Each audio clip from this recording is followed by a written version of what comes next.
নতুন বছরকে বরণ করে নিতে নজিরবিহীন আলোকোজ্জ্বল আয়োজন করেছিল সংযুক্ত আরব আমিরাতের রাজধানী আবুধাবি।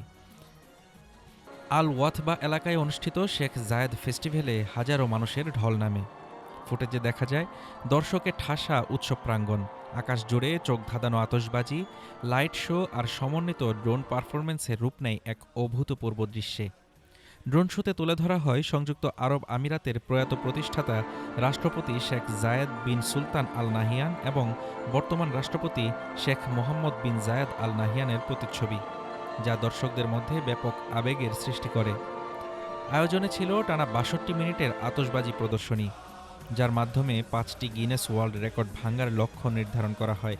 পাশাপাশি ৬,৫০০ ড্রোন একসঙ্গে উড়ে তৈরি করে ৯টি বিশাল 3D আকাশচিত্র। ২০ মিনিটের একক নববর্ষ আয়োজন হিসেবে যা বিশ্বের সবচেয়ে বড় ড্রোন বহর।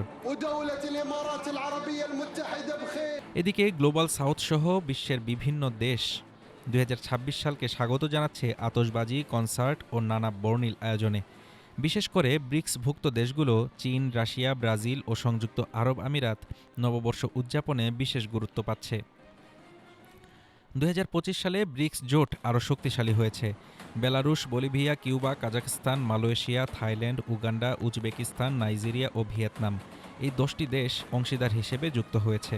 পাশাপাশি ইন্দোনেশিয়া পূর্ণ সদস্য হওয়ায় ব্রিক্স এখন বিশ্বের প্রায় অর্ধেক জনসংখ্যা এবং 1/3 বৈশ্বিক অর্থনীতির প্রতিনিধিত্ব করছে। Desk report, Dhaka today.